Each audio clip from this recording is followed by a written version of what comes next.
하나님의 말씀입니다. 로마서 8장 36절 말씀. 기록된 바 우리가 종일 주를 위하여 죽임을 당하게 되며 도살당한 양같이 여김을 받았나이다 함과 같으니라. 아멘.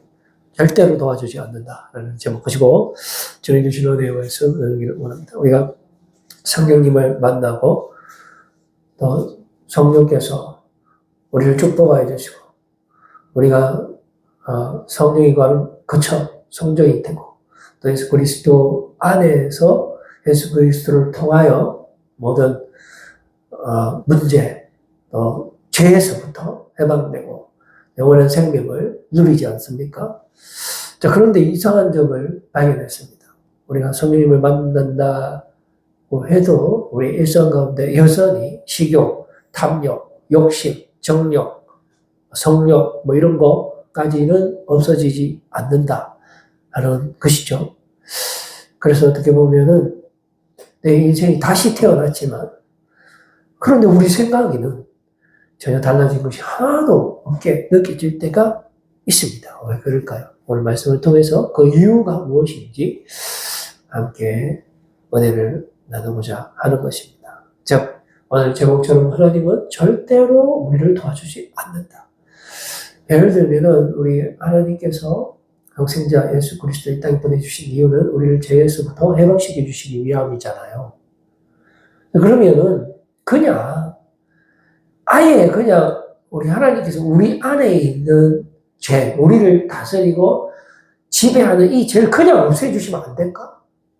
이런 생각을 해본 적 혹시 없나요? 그러면 모든 게 해결될 텐데 더 이상 나쁜 짓도 안 하고 그냥 주님 오실 때까지 편하게 모든 만사가 형통할 텐데 그렇게 하나님은 도와주지 않습니다. 절대로.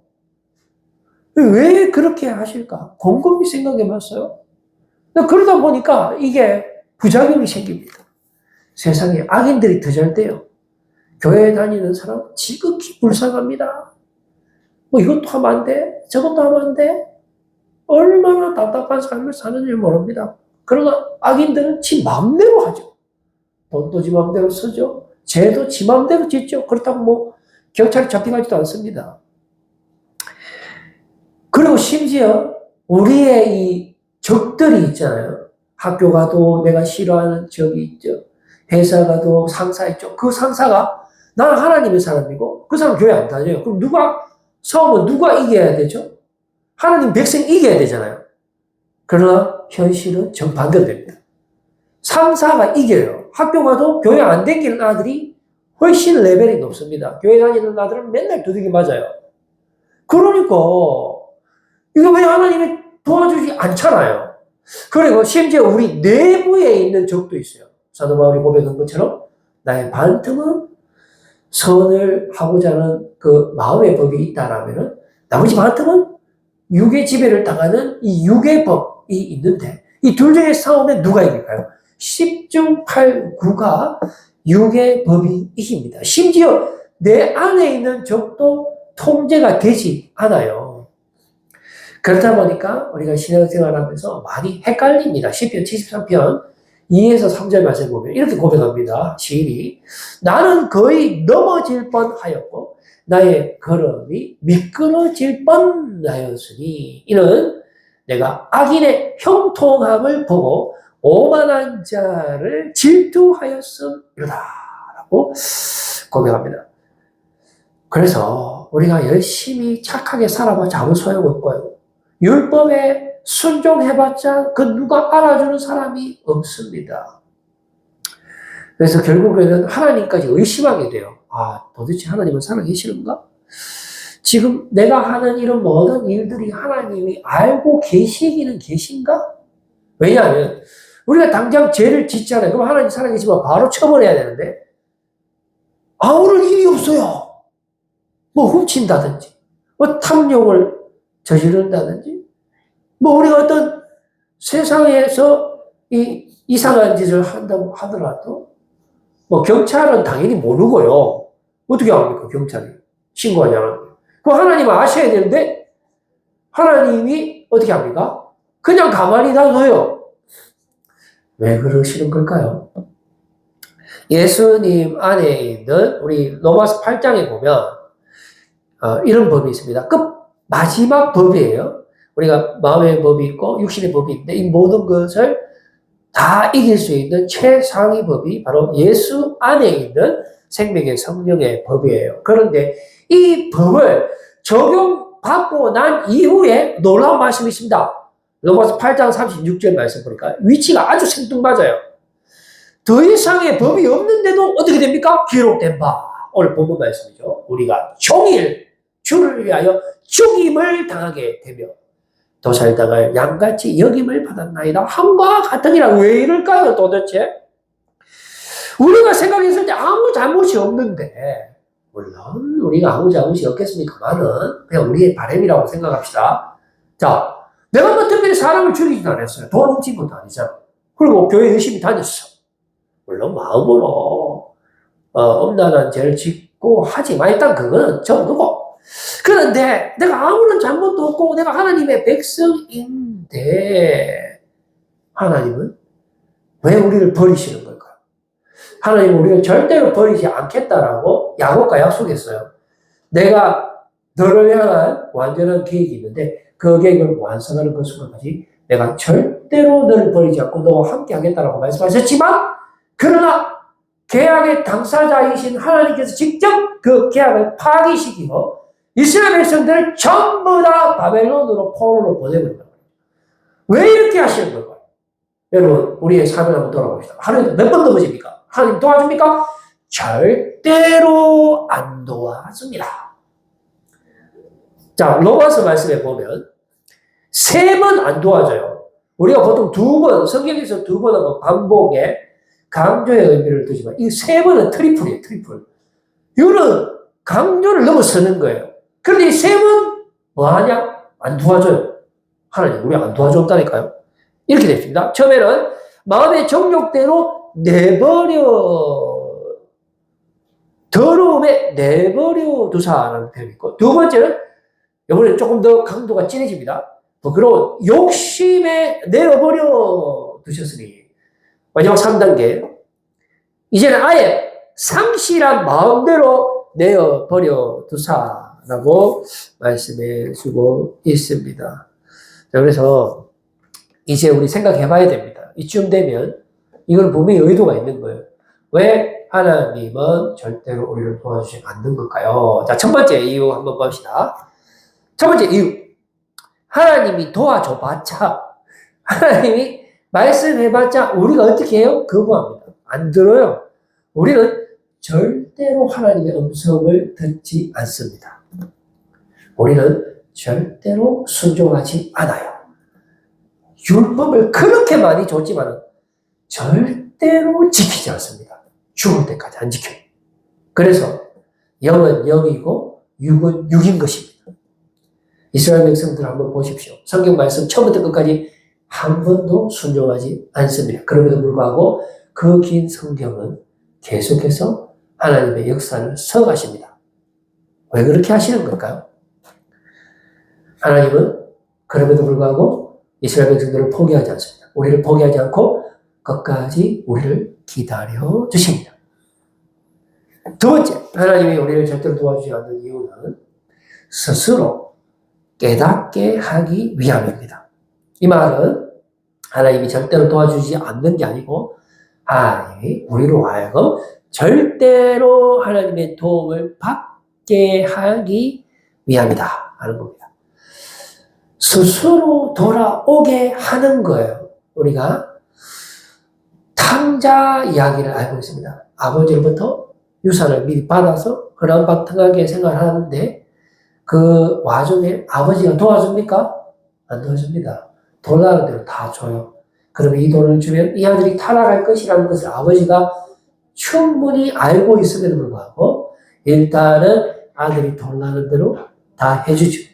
그리고 아들이 그랑방탕하게 살면서 모든 돈을 다 소진하고 돼지 먹는 지역열매를 먹는 그런 최고의 바닥까지 갔을 때도 하나님은, 아버지는 도와주지 않습니다. 언제까지요? 그 탕자가 아하, 내가 아버지 집에 있었더라면 지금보다 훨씬 좋을 텐데 라고 스스로 깨닫고 회개하고 돌아오는 그 순간까지 하나님은 도와주지 않습니다. 그래서 우리가 자유에 대해서 한번 생각을 해봐야 되는데요. 이 좀 자유에는 여러 가지 개념이 있습니다. 그러나 이 자유는 하나의 토탈, 전체적인 이 자유가 되는 것이 참 자유가 될 텐데요. 보통 몸의 자유를 생각하죠. 육의 자유. 그런데 이 자유는 토탈, 그러니까 온전한 자유가 되지 못합니다. 그 이유는 우리가 육체적인 쾌락에 빠져들면요, 상당히 좋아요. 그런데 뭐가 문제가 생기냐면 마음의 죄책이 생깁니다. 그래서 이 분리 현상이 나타나요. 원래 사람은 영과 육이 분리될 수 없는데 지금 이런 자유는 오히려 사람을 분리시켜갖고 불안하게 만듭니다. 그 다음에 영적인 자유가 있어요. 영적으로 무궁무진한 자유를 누릴 수 있어요. 그런데 뭐가 문제입니까? 몸이 못 따라갑니다. 몸은 여전히 죄 가운데 있어요. 역시 불완전한 자유가 되는 겁니다. 진정한 자유가 되기 위해서는 영과 육이 온전한 자유가 되어야만 합니다. 몸과 마음을 분리하면 그 자체로 반쪽짜리 자유고 우리는 태생적으로 이 두 개를 분리할 수 없다라는 것이죠. 그리고 이 또 자유, 인간이 추구하는 자유는 이게 만약에 진정한 자유요, 참 자유가 되기 위해서는 영원한 자유가 되어야 되죠. 그런데 보통 우리가 누리는 자유는 상당히 임시적인 자유입니다. 그 유통기한이 매우 짧다는 것이죠. 그리고 마지막으로 보이는 자유를 추구합니다. 사람들은 멀리를 보지 못해요. 그래서 영적인 것을 보는 것보다도 육적인 것을 보게 되는 겁니다. 보이는 나라를 추구하고 보이지 않는 나라는 추구하지 않습니다. 그래서 항상 보이는 나라와 보이지 않는 나라의 선택이 갈려있긴 해서 우리가 선택하는 것은 보이는 나라. 그 나라에서 우리가 참 자유를 누릴 수 있을 것이라고 생각하지만 사실은 반대의 결과를 초래하고 마는 것입니다. 그래서 로마서에서 말하는 자유는 이런 겁니다. 우리의 마음대로 사는 것이 자유잖아요. 그래서 선악과를 먹어요.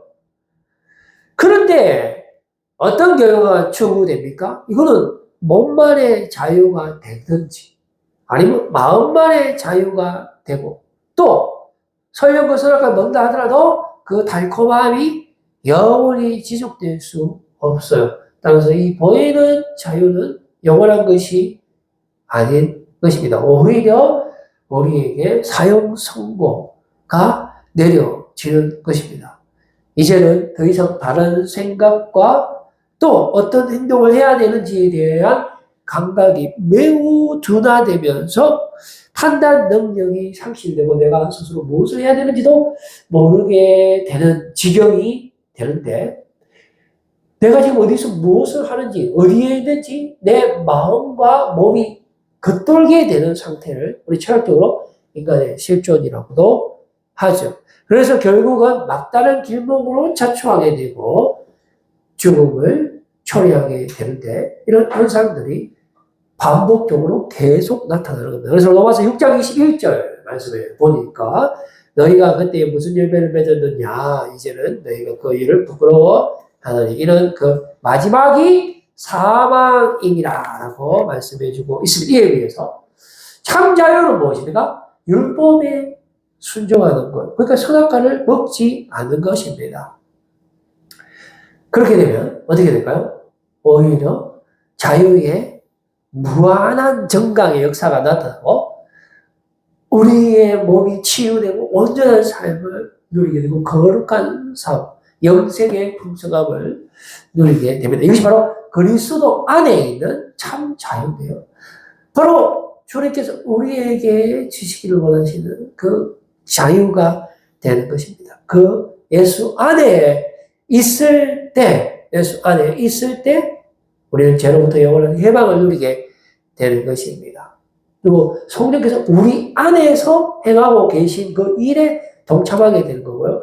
자기 안에 일하고 계시는, 우리 안에 일하고 계시는 하나님의 활동을 보게 되는 겁니다. 그분이 예수 안에서 행하셨던 일과 같은 일, 그것은 바로 죽음에서 예수 그리스도를 살려내시는 그 부활의 능력이죠. 그 일에 우리도 동일하게 부활의 능력을 우리에게 주신 것입니다. 이 모든 일은 바로 태초부터 계획된 일이고 마지막 그 순간까지도 그 하나님의 뜻은 이루어지고 있는 것입니다. 그래서 우리는 바로 하나님의 편이고요. 하나님께서 우리의 편이기 때문에 절대로 그 어떤 세상의 필요도 우리를 하나님의 그 사랑에서 떼어놓을 수 없는 것입니다. 그래서 우리가 이 자유에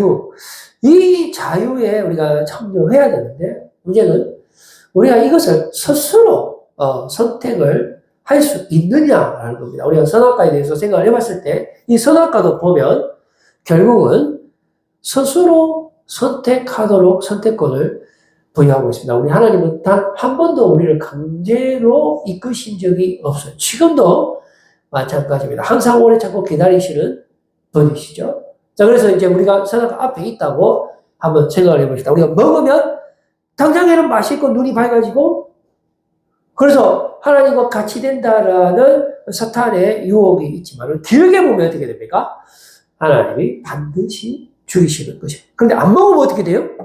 당장에는 힘들겠지만 장점은 선악과 이외의 모든 축복을 누리게 되는 것입니다. 그래서 이 선악과를 먹는 것은 이건 불법이에요. 금지예요. 이거는 선을 넘는 것입니다. 먹으면 끝이에요. 그대로 죽는 것입니다. 먹는 것은 절대로 안 됩니다. 이거는 하나님께 붙어 있느냐 아니면 떨어질 것이냐에 죽고 사느냐의 문제가 되는 것이죠. 자, 그리고 이 문제는 어디 한 곳에 숨겨놓는 것이 아니고 에덴 동산 한가운데 가장 잘 보이는 곳에 선악과를 두고 이것을 먹지 말 것을 말씀해 주고 있습니다. 이 말은 뭐냐면은 이런 거예요. 한 번 따먹으면 보라는 거죠. 어떻게 되는가? 어떻게 될까요? 여기서 우리가 먹을 수도 있고 안 먹을 수도 있어요. 그러면 이 일부러 하나님께서 동산 중앙에 넣었다라는 것은 우리가 스스로 이것을 어떻게 할 것인지에 대한 그 환경을 만들어주는 거예요.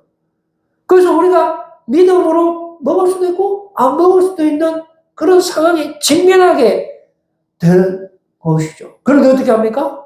다 먹는다라는 게 문제가 되는 거죠. 그래서 모든 자유를 강탈당한 것을 경험케 하고 곧이어서 하나님께로 돌아오게 하는 것이 하나님의 뜻입니다. 성경에 맨 처음에 나온 게 선악과잖아요. 그런데 그걸 다 먹고 맙니다. 이거는 죽음인데 먹으면 끝이에요. 그런데 성경은 거기서부터 시작하는 게 웃기지 않습니까? 그렇게 두꺼운 성경인데 처음부터 끝나버리네? 그런데 이게 계속 끝나지 않고 요한계시록까지 계속 하나님은 기다려요. 뭘 말하는 걸까요? 선악과를 먹고 바로 죽습니까? 안 죽습니다. 제일 빨리 죽은 사람이 900살을 넘게 900살을 살았다는 거예요. 1000살을 살았다는 거잖아요. 그리고 하나님께서 가죽옷을 입혀줍니다. 가죽옷은 동물의 피가 있어야 되잖아요. 결국은 보혈의 피를 의미하게 되는 것이고, 노아 방주부터 아브라함을 통해서 모세를 통해서 끊임없이 하나님은 하나님의 뜻을 이루어 가시는 것입니다. 그래서 이 방식은 선악과는 오늘날도 있어요. 멀리 있는 것이 아닙니다. 당장에 우리가 율법을 지키지 않으면 끝이에요. 그런데 이 중차대한 일을 우리 눈앞에 두고 세상과 똑같은 방식으로 경쟁하게 합니다. 상당히 공정한 대결을 하도록 하는 거고요. 죄와 율법의 요구에 100% 응할 수밖에 없도록 그 환경을 만들어 주시는 거예요. 다른 방법은 없는 거예요. 오직 우리가 스스로 결정해요. 왜? 죄를 지을 수도 있고 안 지을 수도 있으니까요. 이거는 믿음의 문제로 볼 수 있는 것입니다. 우리가 스스로 비교 분석할 수 있도록 스스로 자유를 어떤 것이 참 자유고 어떤 것이 가짜 자유인지 분별할 수 있도록 하는 겁니다. 다른 방법은 없을까요? 어차피 없어요. 다른 방법. 왜냐? 인간은 강제로 듣게 하는 것은 애초에 불가능하기 때문에 사람들은 지가 스스로 깨달아요. 지가 잘못을 해보고 뜨거운 거 만져본 다음에 다음에는 만지면 안 되겠다. 이거지. 아빠가 애한테 야 이거 만지면 뜨겁다잉? 안 만지는 애 있습니까? 우리가 첫걸음을 뗄 때 엄마가 잡아줍니까? 안 잡아줍니까? 절대로 안 잡아줍니다. 너무 지나가면 잡아주지.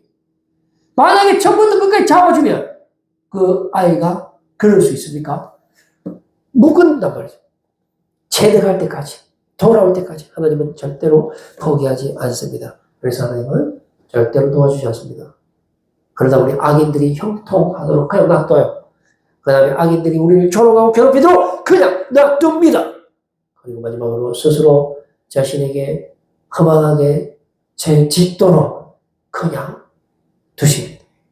우리가 잘못한 거는 우리 스스로 함정에 빠지도록 그냥 둡니다. 그러나 이것으로 끝입니까? 아닙니다. 여기서부터 시작입니다. 진짜 믿음을 우리에게 선물로 주시기 위해서. 그래서 우리로 하여금 돌아오도록. 아버지 집에 있었으면 더 행복할 텐데 내가 스스로 분별할 수 있도록. 그래서 오늘도 하나님은 우리를 온전히 사랑하시고 그 믿음 안에서 승리하도록 인도하시는 그 하나님을 신뢰하시는 우리 모두가 되기를 소원합니다. 기도하겠습니다.